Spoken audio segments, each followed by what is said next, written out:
Here one. Okay, back on the racing mower. The object here is to make this a roller, to make it easier to move around. I have a Spicer 5 or 6 speed sitting here. It does turn. A little bit stiff, but it does turn. So I think once it gets put back into service and gets spun a little bit more, it should be okay. I don't know if it's going to work yet since it does have the high lift on it for the shift. I'm hoping it will. I don't think you can change those over. I believe Redneck Computer Geek did a video talking about that and saying that you cannot. But I think worst case scenario, I can reverse this right here, put the pin to the top, I think, and it should give me a little bit more height on the shifter. I'm kind of thinking this machine may have had a Spicer in it originally. Just by looking at the mounting brackets, they are similar. And where it's sitting, where in relation to where the brake is, it's similar as well. I do have some Peerless 5 or 6 speeds kicking around as well, worst case scenario. But I'm going to try and mount this one in here first. It's the easiest. It was the easiest one to grab for the most part. Also, it has the bolts in it still as well. As you can see, steering wheel is on just temporarily. It's not bolted on yet. Most likely I'll be using the one out of the Murray anyways.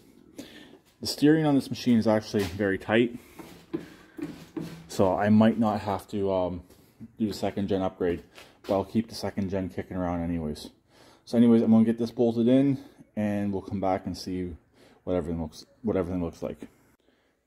Okay, rear end's now in, but as you can see, that's not a Spicer, that's a Peerless. The Spicer wouldn't even bolt up, wrong brackets, so I was wrong. This had a Peerless in it. And you may see another issue. I can't get tires on this, at least traditional lawnmower tires on full all the way correctly.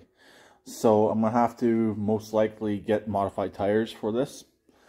I will do a separate video about that as well.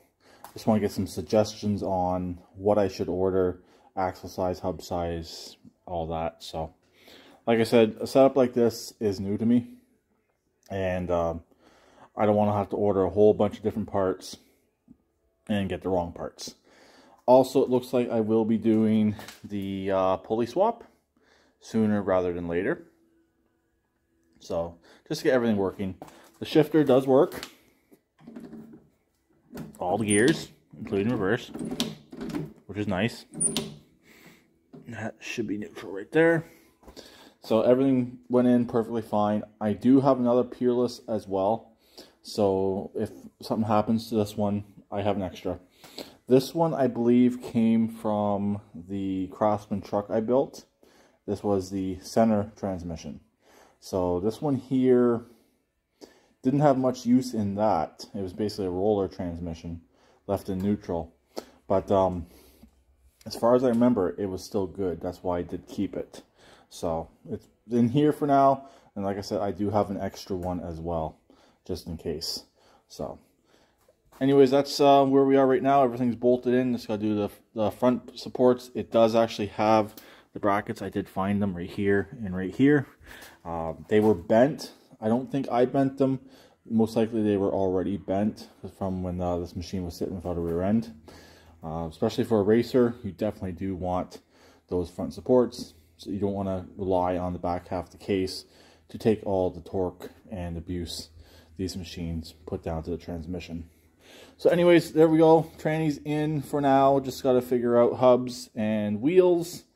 I'd love to find something that would match the front. I'll have to wait and see on that.